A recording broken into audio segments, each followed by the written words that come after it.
Welcome everyone to Spirit Coffee Talk. I'm so sorry. Right before we start and hit play, these geese are flying literally right by my window, like right by, so loud. And they're doing circles. They're literally doing circles right now. This is chaos outside my window. They want to be involved. What does that mean? Totally. What does that mean? I don't know what it means, but it means something. Anyways, welcome everyone to Spirit Coffee Talk. Nice to have you all here. Today we are so excited to have our special guest, Shannon Takacs, Shannon Takacs, Shannon. Takacs, who knows? Shannon, we don't know your last name. We're going to give you Ginette. Nobody does. We're so happy to have Shannon here today. Shannon is not only a death doula, so we can go down that tangent, but today specifically we're going down the tangent of astrology. She does birth chart readings, and I know I love to pepper her with questions of, Shannon, what does this mean? What does this mean? And she's just a wealth of information. So we are going to dive into astrology, birth charts, why the stars matter, and how they relate to us. So Shannon, thank you for being here today. Oh my goodness, thank you so much for having me part of this little coffee talk circle. Right? I just have to say, if there's any like doubters of astrology, right before we started recording, we were just like chit-chatting and we were just sharing pieces about ourselves, and Shannon's like, oh, you must be a Pisces rising. Oh, you might, like, she's like psychoanalyzing us by our like silly little banter before we record. And she was the filter. It's the filter I see. It's just, I love it. Yeah, I can't not see it. It's so funny. Awesome. Absolutely. So awesome. So Shannon, tell us a little bit about how you got into astrology in the first place. Like, why is that your passion and purpose? What is it for you? How did you get there? Okay, well, I'm a super curious person. Gemini midheaven, for those that want to talk astro talk, we're just going to jump right in. Anyways, that's just for fun. So I'm super curious. I've always been interested in astrology. It's always kind of tickled my funny bone. And then I heard a podcast, and then it was with Deborah Silverman. And it was with Yoga Girl on Instagram. I don't know if you guys follow her, but anyway, she's got quite the following. And I listened to the podcast with them. And then I went down the rabbit hole of Deborah Silverman's astrology. And then I listened to a summit. And the summit she was interviewing a lot of not famous people, but famous in their livelihood, like really career-based kind of stuff. And she was kind of riffing with them for about a half an hour. And she just nailed it. And I was just like, the more I watched, the more I listened, the more I was like, oh, this isn't just like fun. This is like accurate. Is it science? Like, I don't know. And I just kept going down the rabbit hole, and here I am. That's so Love cool. it. We're so grateful. Because it became really clear really quickly, like the accuracy and then the validation when I give readings. Like oftentimes the validation is, wow, like, you see me better than anybody who knows me, sort of vibe. And it always is astonishing to me in a way, but not really, because it just is consistently that. Mm-hmm. That's amazing. And I think it really helps people. Like, if people are willing to take that journey of seeing how the stars apply, it also, not only does it make sense and all of that, but it helps for some, or I think for anyone, to make that bridge to something more, right? Because you're not coming in saying, Spirit is saying this, or I am channeling this message. You're like, here's a star alignment based on this understanding, based on your birth date and time. Here's what it says. And like the fact that it's so applicable to each person is like an undeniable resonance, which I think is a beautiful step in for those that are really kind of, dipping a toe, pulling the toe out of anything spiritual. Astrology is a fabulous place to start. I think so. Yeah. I'm kind of biased, but no, what you say, undeniable resonance, that's such a beautiful way of saying it. Is just the language, and then through the dialogue of the reading, because it's very much a dialogue, like, it's not just me saying, hey, here's what I see, bye. It's like, how does this react for you? What does this feel like to hear this? Like, it's very question based, right? Because they are living their lived experience, obviously, right? And I can't know what jumps out in a birth chart until we have a dialogue. So it's not a monologue. It's very much a tell me all the things. Like, situation in a birth chart reading. Right. Yeah. All right. Can we take Questions, it down to ladies? like super basics around, just for people who are maybe new to astrology? What is like your sun, your moon, your rising? Like everybody's is different, obviously, but like I know each one kind of has a specific lens on a different aspect of self, right? Yes. Yeah, really great question. And I'm going to even just take it back one little blip behind that, because people often say, but I don't know my birth time, which is often the case. So here's the thing. Birth chart is when you give me your day, your month, your year, and your place. Let's say we don't know the time. We don't need the time for the planets to be aligned in the sky. And that is what I see on the page of paper on my computer screen. I see all the planets where they land in your birth chart. That is the main dialogue. That is the dialogue. Now, it's kind of like soup. You can add ingredients to give it a different flavoring. So if we know the birth time, it just means I can take that round circle that I just call a pie, and I can break it up into pieces of pie. So the pieces of pie give me a little bit more juice, a little bit more ingredients, a little extra flavoring, but all of the dialogue of like how you present or how your birth chart affects you, or, affects you, I'll just leave it there, is in the planets. And the planets don't move with the time. The time just gives me an extra flavoring because I can go deeper into the chart. Does that make sense? Totally. Okay, so then back to your question of sun, moon, and rising, because we need the time to do the rising, because the rising is indicative of being able to break up that pie chart into pieces, because the rising sign is not a planet. The rising sign is just an axis point on the birth chart. So without the time, we don't know where that axis point is, because we don't know what the pie looks like. Does that make sense? Yeah. Perfect. So the sun sign is literally our outward expression, ourself. It's our personality. Some people will call it ego, but I don't like to use that word because ego's gotten a bad rap in the last 10 years or so. So it's just our personality. It's how we show up. It's like now me, because this is the language that I use. If I go to a beach bonfire, let's say, and I watch all the personalities, and I'm quickly like, oh yeah, that person I bet is this or that or this or that, right? So it's the expression that we come into the world. It's kind of like a cloak of a personality type, right? That's our sun sign, outward expression of self. Our moon sign is the polar opposite. It's how we do our emotional world. And usually that's very private, right? Like usually only our closest people see the depth of that. And it's quite private for everybody. It doesn't matter if you're very watery and you outwardly express your emotions, or you're very earthy and you don't express emotions, but you feel the things, right? So it's very much how we do our emotional world. And that is always really, really interesting for me to hear, because oftentimes people don't know their moon sign, but everybody knows their sun sign, right? When were you born? Oh, you're a Leo. X, Y, and Z. We characterize you quickly, right? But the moon sign is really, really beautiful, because it tells you how you relate to the world and what do you need to feel safe and secure in the world, right? Like it's strong. It's as strong as our sun sign, but we don't really know it. And then when I share it with people, they're kind of wowed by that, because it's a very large aspect of who we walk through the world being, but oftentimes we don't know why. Like, why am I such a crybaby? Literally, why am I such a crybaby? And honestly, when I tell Cancers and Pisces, like, oh, you cry for happy and sad all day long. Hey, how's that? What's that like walking through the world with? And they're like, how did you know?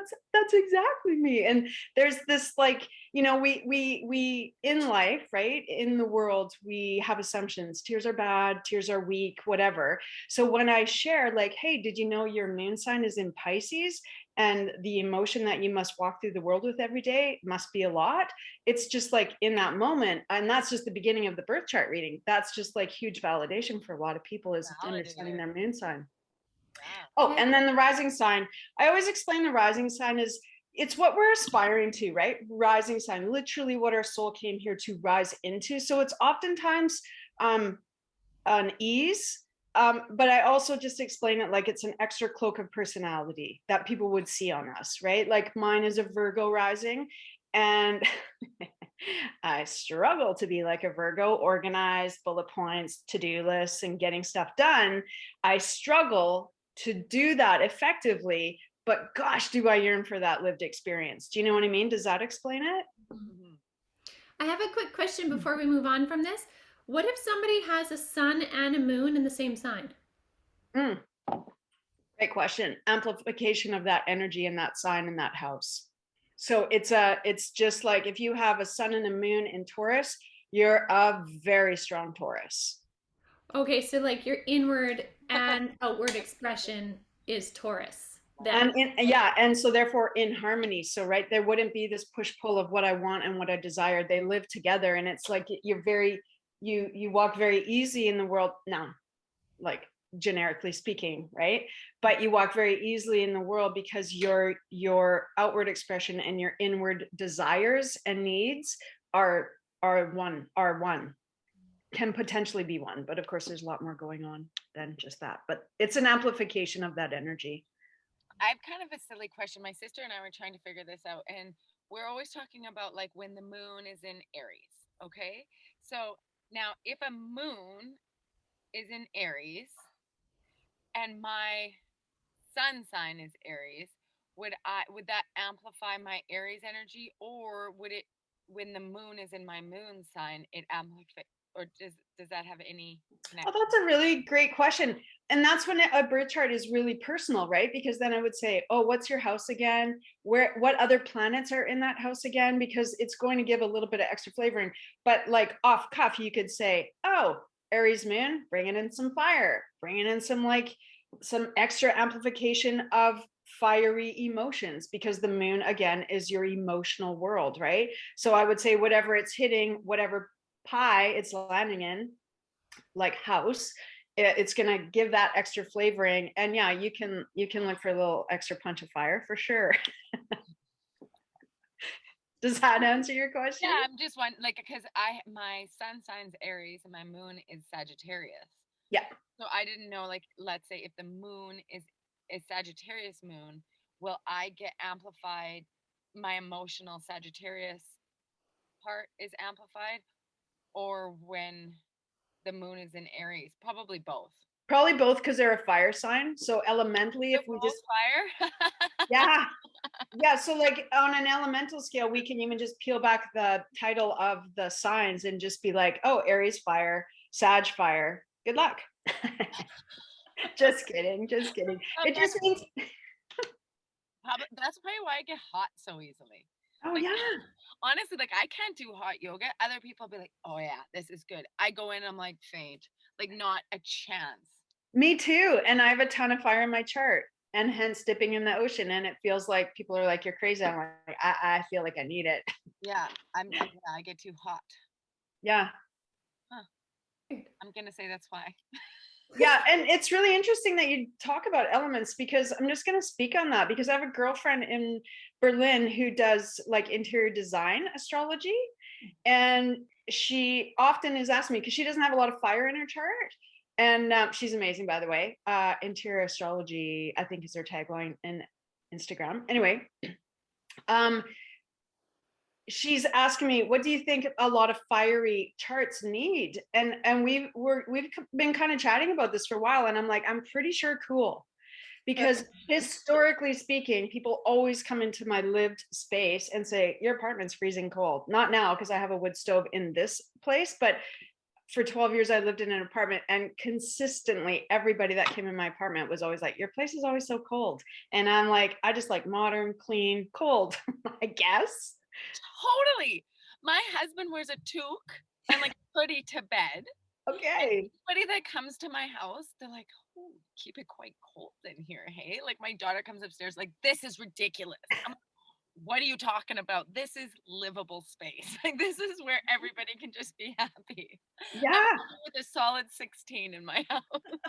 My gosh, I would freeze. I know you would, Ginette. I think about you all the We're time. usually around 16 or 17, so you're speaking my language. I get Yeah. it. What? I'm like at 22, I 22 know. 23 sometimes. Like, Get and then I'm outta like, here. okay. I know I've been in your house. Ginette, Kids playing when they visit me. full permission to buy cashmere, Ginette. Yeah, right? Totally. Like 100%. It's the warmest thing ever. Okay, Anyway. I'm gonna do that. I literally have a heater as close to me right now as possible before it burns my leg. Like, it's right here. But it's funny. I wonder if like we did like a general kind of survey on like Yeah. your sign. If you have like lots of fire in your sign, if you produce more heat and just need more cool around. I'm almost certain of it. And you've just kind of validated it for me because we've been talking about this a lot. That interior design and what do you think fiery interior design? And yeah, we think it's cooler spaces. Yeah. Anyway, that's just a side note for elements versus like actual signs. Mm-hmm. So can we talk quickly about houses? What do houses mean in a chart? So you're saying the pie chart is divided into like 4 quadrants, but then also divided into the individual pieces of pie are called houses. Yeah. What do those mean? Yeah, that's a great question. So there's 12. So the pie is split up into 12. There's 12 astrological signs. Each house is a reference point to a sign. For instance, Aries is our first sign of the zodiac. So we're just in Aries season right now. So they would say this is the beginning of the astrological year because Aries is first. So the first house represents Aries energy. The second sign is Taurus. The second house represents Taurus energy. Third, Gemini. Fourth, Cancer. Fifth, Leo. Sixth, Virgo. 7, Libra. Eighth house is Scorpio. Ninth house is Sagittarian. 10th house is Capricorn. 11th is Aquarian. And 12th is Pisces. That is the cyclical nature of the chart.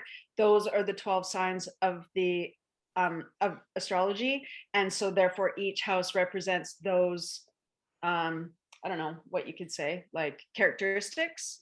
Yeah. So if you have a lot of planets living in one house, yes, it's really good to know your birth time in that situation because it does give a little bit of an extra flavoring. Because if you had a lot of energy, a lot of planets in that space, it would be indicative of like, oh, you're not just a Sag sun, but you have all this energy in the second house / Taurus energy, really earthbound, really, rooted in practicality and that sort of thing. But again, we wouldn't need it because we'd have so much dialogue within a bunch of planets living side by side that there's enough to chew on there. It just gives it an extra dose of like added advantage if you know your birth time. Right. Yeah. Yeah. Does So- that make sense? Yeah, and like so that's when you're born. But like when we did our session, which has like mind blown me literally every day since, I think about when you're like right now you're in the second house, meaning like you're craving stability and security and roots and grounding, right? So what do you mean right now I'm in? What like my Okay, so listen, so when you do a birth chart reading, for those of you that have had one, you'll see a bunch of little emoticons on the inside of the pie. Yeah. And then on the outside of the pie are all the other little emoticons. The outside of the pie are the active planetary action going on, right? So it's what horoscopes, when you're reading the horoscopes, like right now, Jupiter and Neptune are hanging out in Pisces, right? So that's active. So you would see those 2 planets on the outside of your chart. And then I would look at your chart, Lisa, and I'd be like, oh, where's Pisces live in your chart? Oh, it's hanging out around the second house or the fourth house or whatever house it is. And I would say, oh, the focus of this conjunction, when we have 2 planets living side by side, we call that a conjunction. So right now, actively, this past week, and the energy will be felt for approximately, I don't know, 4 to 6 months. Who knows? It's energy, right? Wherever Pisces is landing for your particular chart, and everybody's is different, is where the focal point would be on. So I don't remember what we talked about in your reading, but when we have a second reading, I'll be reminded. But so do you understand what I mean? Whatever's flying around in the sky / on the outside of the pie is the active planets of today, of Right. last week, and of so the they full line moon. up with what yours were when you were born, and then they can amplify that. It isn't, yeah, exactly. Like horoscopes, it is an amplification of the energy. It's fun to know what's going on in the sky. it's fun to read the horoscopes. And then once you start seeing the world through the filter of astrology, hi, guilty. You read horoscopes, you go to your own chart, and I'm saying to myself, I see. For instance, Pisces for me is landing in my 7th house. So therefore, some would say, astrologers would say, I agree, I can have expansion and like, it's just a yummy time right now this month, right? But it's happening in my 7th house of Libra. Libra is all about relationships, harmony with others, and not just like romantic relationships, partnerships, collaborations, siblings, parents, children, right? Relationships of all kind. So I look at that and I sit back and I watch and I get curious and I see how it all unfolds. But that's my chart. Your chart is different. Pisces energy is going to be different for everybody based on their personal birth chart. Does that make sense? Yeah, I feel like if I got into this, I'd go down and I'd look every single day and be like, what is it now? What is it doing now? Oh, Like, what's it gonna happen? you can. There's an astrologer I follow. You will love him, Lisa, because I think he's a Sag moon. His name is Michael Lennox. He's called Red Robe Astrology on Instagram. Every morning, he's Pacific time as well. He's down in California. Every morning before he starts his day, he riffs on the planets for like a minute. It's just a little blurb. It's like, hey, here's what's happening. Sun, moon, rising, Jupiter, Neptune doing their thing. And he's got a little riff that he does. And it's just fun. I always look because he's funny, because he's a Sag. And he's super, super knowledgeable. He's been doing it for like 25 years. So cool. Yeah. So speaking of that, can you tell us a little bit about what's happening right now with Jupiter and Neptune? Yeah, I sure can. So this is a beautiful month, and really everybody should just sit back and grab a piece of joy where they can find it. Like literally. I don't say that glibly because, hey, it's been hard times we've been living through for a couple of years, right? So this month is really an amplification, literally, of love. So take love for whatever it means for you. Again, I'm not just talking about romantic love at all. So Jupiter, we like to call Jupiter Santa Claus. So anything Jupiter touches, it amplifies in a good, happy, joyful way. It makes you eat too much, it makes you drink too much, it makes you want the extra bonbon, you know, but it can also be good. Like, well, not that that's not good, but it can also, it's just expansion energy, right? And it's sitting beside Neptune, and Neptune is basically the great spirit because Neptune rules Pisces. And that just means Neptune is helping us tap into our intuition, our spirituality, whatever that means for you. It could be religion for some people, spirituality for another. It's inspiration. It's really the ethereal world. So you bring Jupiter and you bring Neptune together as best friends / conjunct, and you put it in the house of Pisces, where they both want to live, because Jupiter used to rule Pisces before Neptune got found. So what this means is both of those planets want to be in Pisces. They are what's called exalted, which just means boom, boom, get out of the way, because beautiful things are possible to happen. Because they're both like, we get to come home to Pisces. Like, it literally gives me goosebumps. It's so silly. Pisces is like this, like joyous, kind of like harmonious. What did you say Pisces is? Yeah. Yeah, I'd say more towards inspiration, creativity, spirituality. Okay. It's everything that we can't touch in the world, right? Like Pisces people are really the artists of our physical world, right? The filmmakers, the dancers, the potters, the artists, the songwriters, the singers, right? They see the world through a lens that's quite inarticulate because Elyse, as you know, loving the water so much, the sign of Pisces is two fish underwater that never meet. So it's quite underwater, you know what I'm saying? Ethereal, can't really touch it, like a slippery sea cucumber, right? It's just untouchable. But it's lovely because you have visuals like wow. Oh my gosh. Coffee talk. Thank you, Ryland. We're doing it. We're putting Elise's feet in the water. So does that help you understand it a bit better, Elyse? Yeah. Okay. So you put those two planets together, and it's really just this beautiful amplification of all the yumminess that we've been lacking for the last couple of years, and leaning towards love, because literally the sun goes in Taurus after April 19th, I think. So shortly, we're also, our sun sign, which has been hanging out in Aries, is moving into Taurus. And Taurus is all about love and living life through the 3D form. And what do we feel on our skin? And what do we put in our mouth? And what do we listen to with our ears? And what do we see visually? It's just all about like, how can I make this 3D life more pleasing to all of those senses?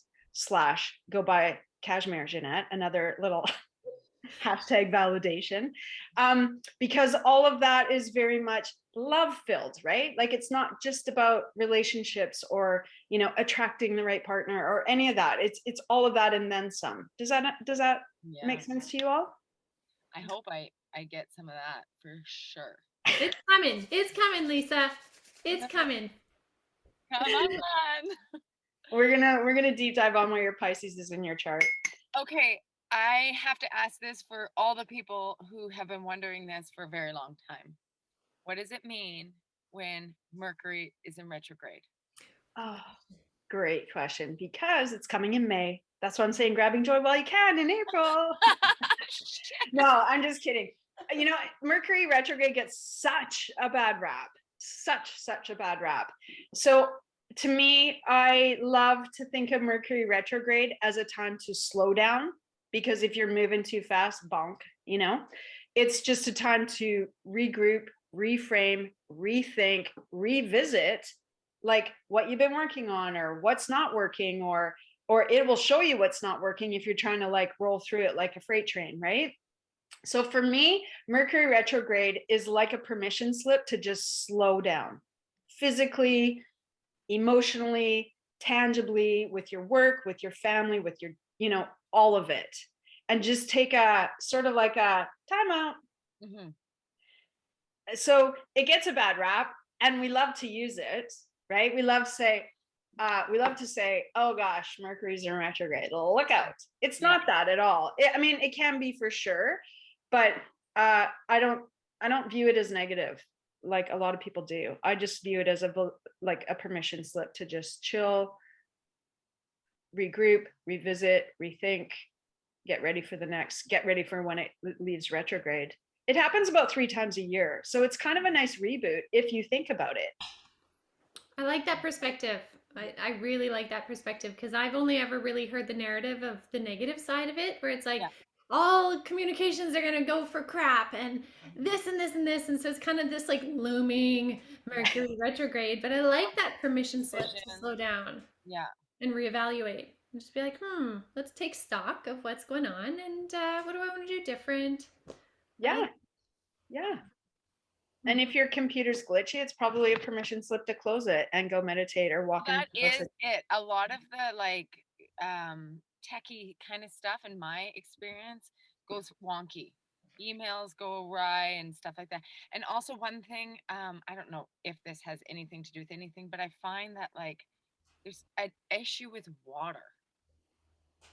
Have you ever heard of that before? Yeah. Like what kind of issue? Tell me more. Like the dishwasher like craps out and leaks all over the floor, or there's like my sink goes all funky, like there's water issues during retrograde consistently, not every single time 3 times a year, but like pretty darn consistently, like between the water issues and the like any kind of computer stuff. So if it's like the computer stuff in my vehicle, like the navigation system or my like any of that's like that is pretty consistent. That's a permission slip to drive a 1998 RAV with nothing. Says me. With like, the roll down window? Oh yeah, bass stereo, have to preset stations all the time, roll down window. I love that. So, you know, you can say water, but I hear things that are plugged into a wall, right? I don't hear your tub overflowing. I don't hear a leak coming out from the ceiling from underneath your tub. I hear it as a permission slip to teach your kids how to do dishes in a sink, or you know, like It literally is just slowing you down, right? Because it's stopping you in your tracks. You're like, oh, this thing doesn't work. We have to slow down. That's so cool. I like that. And in your car, I would ask you the question, are you busy? Are you speeding? No, I know you are. I know you are. Anybody who knows me, I'm like, I was made to be a race car driver. I was supposed to be a race car driver. Me too. I think it's our fire. I rip around in my minivan. My it's like, we're not in a hurry. I'm like, you're always in a hurry. Oh, baby, Mercury retrogrades are going to be your new best friend. Totally. I'm going to hang a sign on my door being like, closed for Mercury retrograde. Why not? Yeah. Honor it, right? Go with the flow. Exactly. Honor it. Oh my gosh, Lisa, you and I together in a car is going to be some kind of magic. Let me tell you. Because I always say that. Is it too late to down the window? I always bypass people when they're like trying to wait to me. I'm like, can't, got rolled down, unsafe to lean over. Like, okay, so that answers the question. I was going to ask you, are you busy multitasking in your car, trying to get stereo to work, trying to get your Bluetooth to work, blah, blah, blah. So then it's just happening in your car because it's saying, hey, why don't you just get out of your car and go lay on the grass? And I can see how, as a collective, that isn't how we would take it in. We resist that. So the resistance causes all the issues, right? We resist any kind of like honoring of slowing down or, you know. One of the gifts. Sorry, Elyse. I was just going to say, I was actually kind of thinking something similar around, I wonder if Mercury retrograde, it always makes me laugh when people are like, I hear Mercury's in the microwave or Gatorade or whatever, because it just brings some lightness and brevity to the whole situation. But I often wonder if we perceive it or feel Mercury and Gatorade as negative because it's highlighting things that aren't working and that's uncomfortable. So I think we're shifting in the world, but we're very much in a culture, especially in North America, where like challenges, hardships, it's bad, right? Bad. Big air quotes, right? It's things aren't working, things aren't easily because we want to move fast. We want to just be like that's kind of our default setting in society these days. And I think we're trying and starting to shift away from that. But it's like within Mercury retrograde, if you're really out of alignment or pushing when you're supposed to be pulling back or whatever, it's gonna feel really uncomfortable. And our human selves are like, ugh, I don't like it, get away, Mercury retrograde is bad. When really it's like you said, slow down, take a look, see where you can kind of scale things back and reevaluate like what's working, what's not working. Or do I just need to like stop being speed racer minivan and like take a lay in the grass or whatever it is, right?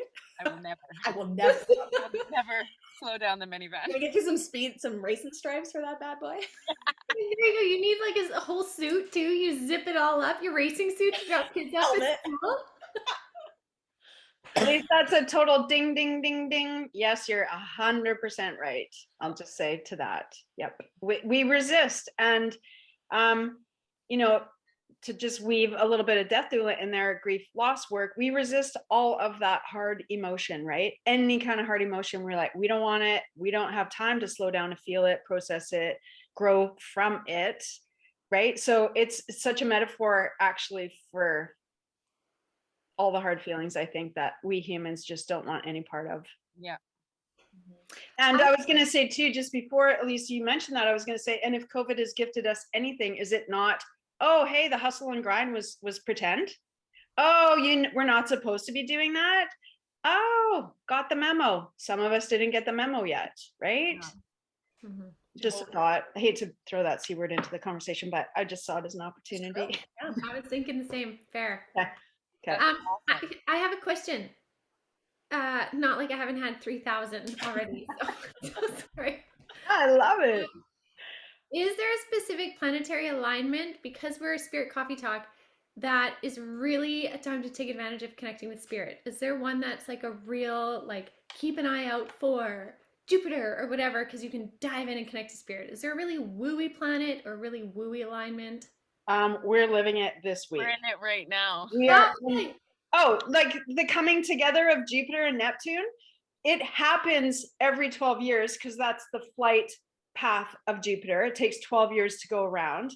However, the beauty of this time in history is it's in Pisces. It doesn't get more beautiful. Every time I talk about it, I get goosebumps on my arm. Like, it doesn't get more beautiful. It's happening today in your living room, in your home, in your city, around the world collectively, right? Now, it's now. And then future, yes, certainly Neptune is the planet of that, because Neptune is the ruler of Pisces, but it could be the coming together of Venus with Neptune, because Venus is all about harmony and love and safety and security and all that yumminess. What I just talked about, the sun moving into Taurus, you know, it could be an amplification energy coming in from various like best friendships with planets, right? Like if Mars hits Neptune, it's just an amplification of that sort of thing. So Neptune is certainly what you're asking, but what's happening beautifully this week, and like I said, the energies will be felt for quite some time, is that both of those are living in Pisces. It just does not get more beautiful. Amazing. Mm-hmm. Amazing.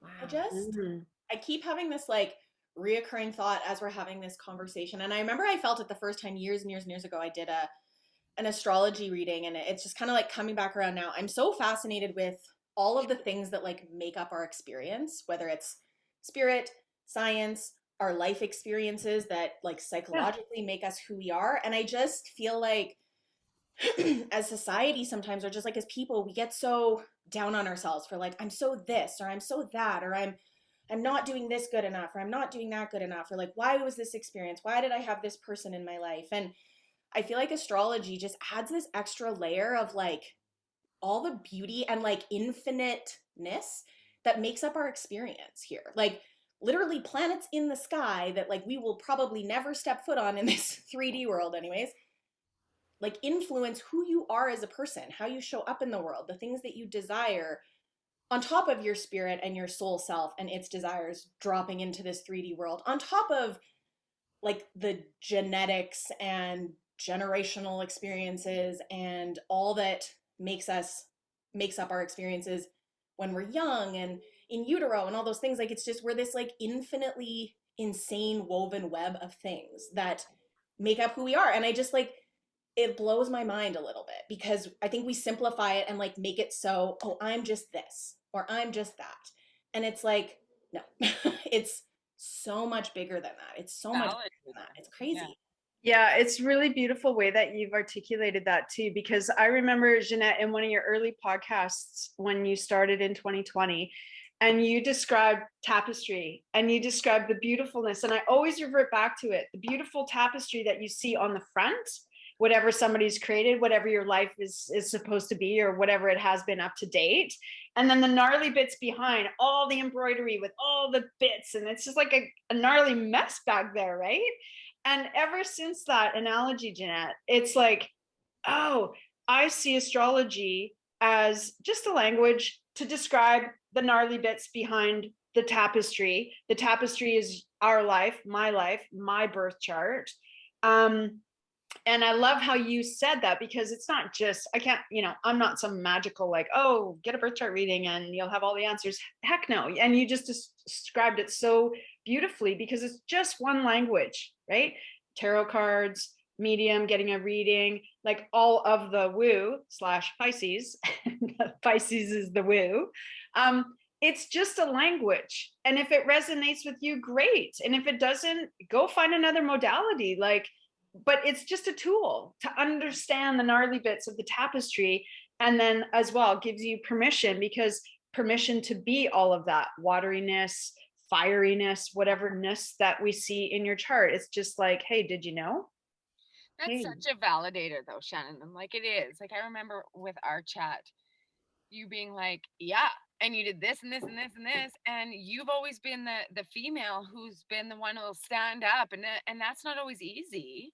No. To be that female, right? Like I've had to like go through such a period of time being like, I'm too much. I know I'm too much. I come back from social gatherings and I'm like, oh my God, why can't I just shut up?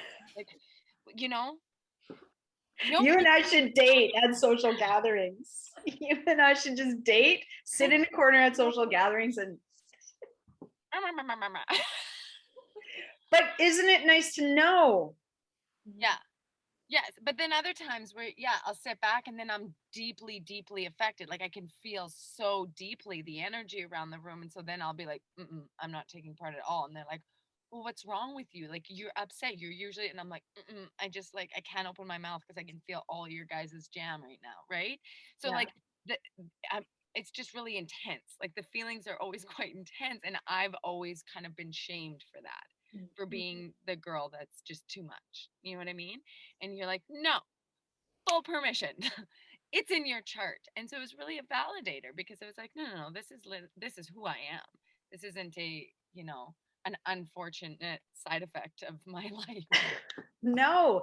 And there's oftentimes if I'm giving a reading with a woman and she has a lot of fire in her chart, it's where we go to first, right? Because if we just peel this thing way back and just bring in the word patriarchy into our systems in which we've been raised, we don't like fiery women. We also don't like watery men. We say we want watery men. We don't know what to do with them because we've been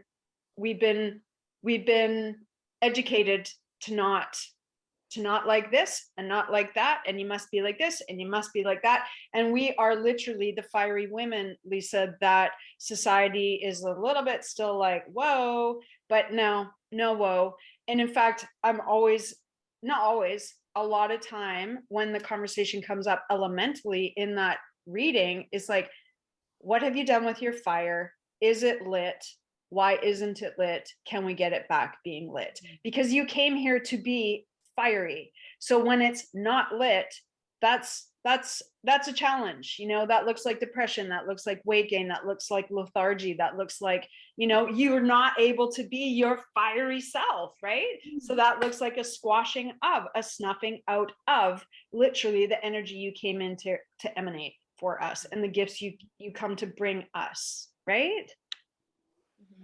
I think it's so amazing how it aligns though with the stars, because to add to that of like the divine timing of when you were born, Lisa, and I know you guys know the story, but with my daughter, when I knew she was coming to me, I was gonna have this daughter, Spirit told me, yada yada, and then I got pregnant in February, and Spirit was like, "You're not supposed to be pregnant yet," like, and I'm like, "Well, I am," like, sorry, pregnant, and they're like, they're like, "No," and I had a miscarriage.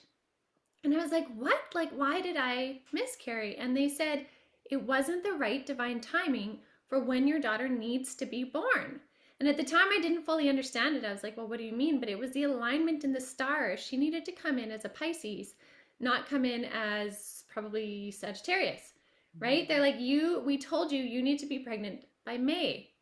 But I was pregnant in February. And so sure enough, with the timing of things anyways, I landed pregnant then again in May. So she was born in February. Right? And it all had to do with the stars. And so the soul even is like, I need to come in at this time. Right? And even for me, I was born a month and a half premature, and my soul was like, we're coming out in May. We're here. There was no reason why I was born so early. Nothing tragic happened, but I was just like, I'm here and I can't breathe. I had to be in the incubator for a month on like a ventilator as a baby, but I'm like, I made it. Yeah. That's like River, my fourth. Like River, yeah. Born like 8 weeks early. Yeah. Exactly. What's her sun sign? I don't know. She's Pisces. She's Pisces. You don't know because you're all fiery. You're like, oh, that's way too much water. So her due date was April the 18th, and she was born February 21st. Oh, wow. Okay. Yeah. So she would have been Aries, Taurus. Yeah. And that's I think it's so funny. That's not what she came in here. Okay, here's another tangent of astrology. So when I do birth chart readings for children and families in general, there's such a theme in family charts, right? There is such a theme. It is so undeniable when I crack into everybody's charts. It's just like this magical puzzle that just goes.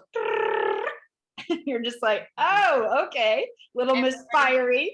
They're like piece that makes the whole. Like it's really makes sense, hey? So little Miss Fiery birthed a preemie that landed in water. Yeah. tell you to slow the van down. Yeah, totally.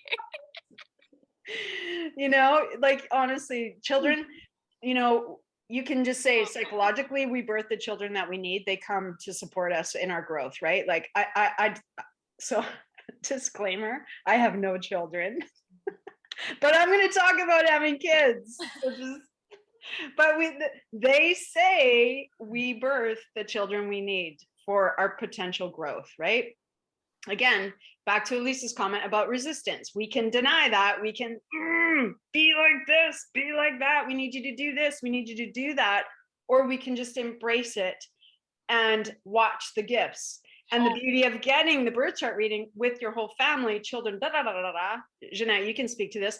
Is you can start looking at your kids of like, oh, I'm so much fire. I need some water. Watch her do her water, because that's going to help me slow down in a Mercury retrograde. Oh, sit and play with crayons or make Play-Doh or coloring books. And you're like, ah. You know, but does that make sense? Yeah, totally. Absolutely. What's October? The beginning of October. Libra. October 6th. Libra isn't Libra. Don't make, I'm the worst with dates. You're really testing my knowledge now. It's like the most Well, generic. I was like wowed by your like Aries, Taurus, all the way to 12. I'm like, look at you. Yeah, that's actually the easy part. The exact dates of like, what's April 13th? I'm always like, oh gosh, you did have to ask me that, didn't you?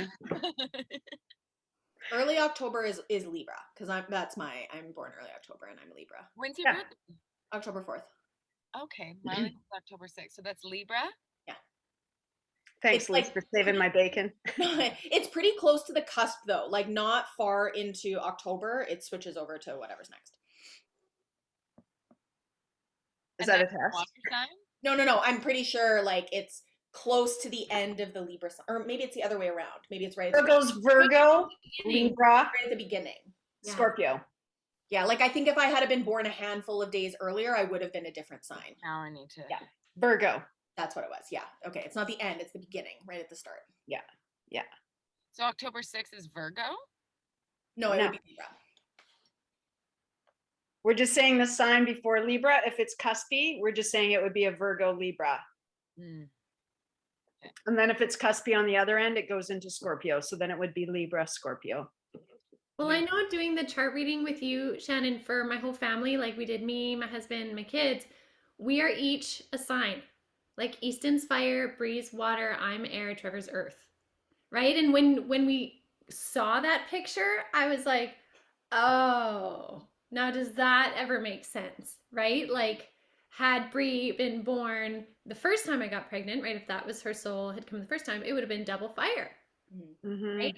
But instead she came in water, and like it was like Lisa, you were saying, the whole families often fill out charts for certain conglomerate growth of that family unit, right? And so for ours, I think a lot of it was balance, because I know I sure need balance, but my fiery son needs balance, and my super earth husband needs balance, and Bree, well, she's just magical, so I don't know, we're gonna leave her playing in the water. Right? Hey, well, and just to riff a little bit on Pisces, because Pisces is often misunderstood, but the hardest thing about Pisces is 3D form, because they're so Pisces is at the end of the astrology, right? So therefore you could say it's grabbed little snippets of all the signs and is therefore the most complete in Pisces. But they're the most complete in Pisces because they're so close to spirit, you can say. Like spirituality is Pisces, right? Inspiration, that whole ethereal land of the woo lives in Pisces. Really? It's oftentimes really, really hard for Pisces to be in 3D form. They literally could tell you, I struggle being in physical. Oh my God.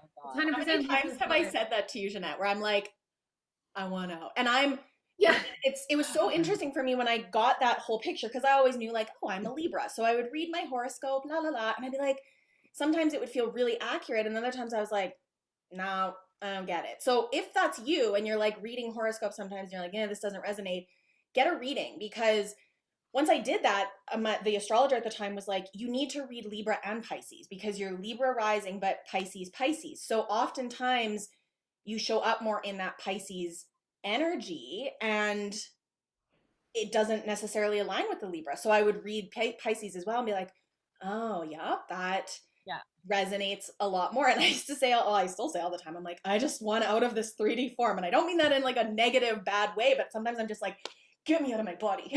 Like, Yeah. Yeah. Yeah. I hear that a lot. And oftentimes too, because it is such a challenge for Pisces to be literally grounded to the earth. Oftentimes this is where we see a lot of addictions, right? To numb out how hard it is. So we see a lot of drug addiction, alcohol, whatever, all the things, right? And that's just a snippet, right? Because we're not talking about traumas and like all kinds of lived experiences that, you know, that's a whole other thing. But oftentimes we'll see this if you have a heavy dose of Pisces, because it is so hard to be here, to be grounded, to be an earthling, you know, because you just want to float away on us, right? You just want to untether. Girls, hey, holy smokes. Amazing. Yeah. Ah, So frustrated about being in human form. What calms her? Like what helps her? Me, like physical, like holding on to me heart to heart, and just like almost like breathing gets her out, like because she gets so like there's all, and she gets so frustrated, and she's trying to talk. She just turned 2, and so she's trying to talk, and all gets mumbled, and she just gets so frustrated with the stuff around her that she just like checks out.